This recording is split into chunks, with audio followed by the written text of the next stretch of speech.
Angela was only 2 years old when her mother died in a car accident. Though she now sees this loss as a defining characteristic of her life, when she was growing up, she focused most of her energy on taking care of her father, who was at the time a functioning alcoholic.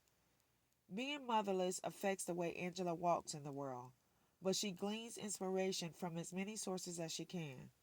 She works as a marketing representative for the Peachtree Athletic Club in Atlanta. She lives in Decatur, Georgia.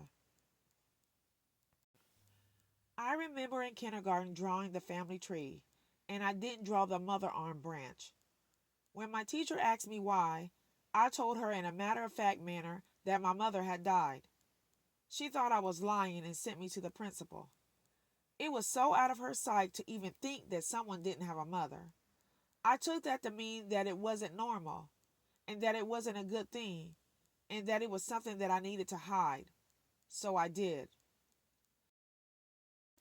I grew up stoic. No one in my family ever discussed my father's alcoholism. In fact, we didn't really call it that until I was about 16 years old. He went to the hospital with something unrelated and suffered withdrawal. He was one of those functioning alcoholics who could pick me up after school, make dinner every day, and do the things that he was supposed to do. But we still had to help him off the couch and put him to bed. I learned to keep secrets fairly early in my life. I had always seen my mother's death in terms of my father, that is, my father losing his wife. Never until much later did I see it as something that was personal to me. I had decided it was my responsibility to be a good kid, cause him very little anguish, and do pretty much what he wanted me to do. I think because I was the baby, the appeaser, and the placater. I was terrified for years that my father would also go away and not come back. So when he went out the house, I would be his car buddy. Whenever he went somewhere, I was always the kid that wanted to be there with him. Retrospectively, I wasn't living truthfully. I was doing whatever I needed to do to get what I wanted, which was my father's approval, attention, and the guarantee that he would stay. Looking back on it, I wouldn't say that my mother's death was torturous or even tumultuous, because she died at such an early age of my life. And this is not to romanticize our relationship. It had become the most defining moment of my life. It had such a profound effect because at that stage of my development, my personality was so malleable. It caused me to expand into an openness that today I sometimes still struggle to reconcile with the world. Normally, a small pre kindergarten child's world is pretty myopic. My world immediately had to expand past that so I can reconcile myself with the world that I saw, in which everybody in it was so intrinsically different from me. Even my father had a mother.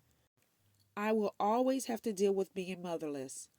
I always have to overcome feeling a little alienated and incomplete because of that lack, and it is something that I can never be compensated for. But my father gave me my appreciation for literature, which exposed me to cultures and different types of people. He encouraged my violin playing and appreciation for music. I feel like he gave me a good base. I went out and did most of the work on my own, but he certainly gave me my space to do it. My mother's death gave me the ability to cope with many different situations and a flexibility with life. My openness is constantly challenged.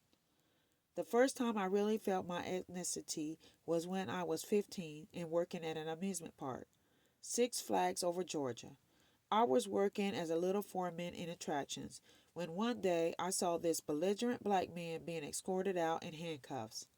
When I looked at him, I felt as though my heart had stopped.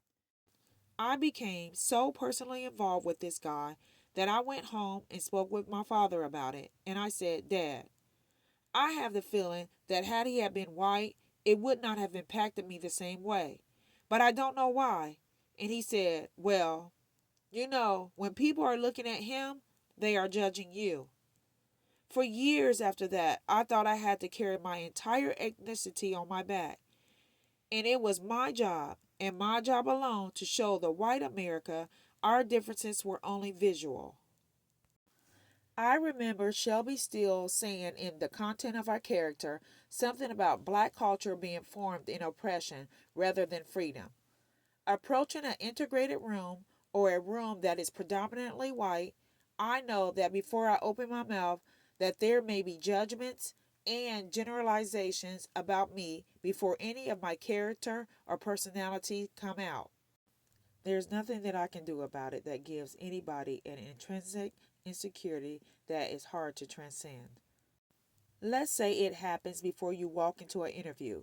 You have to get past the other stuff that the white culture doesn't even have to think about.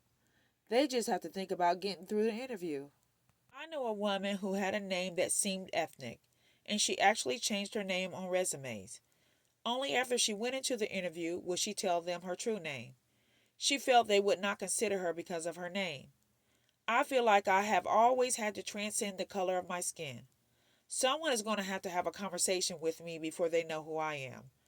I don't look like the girl who snowboards or wakeboards, but I do. They are both very important parts of my life.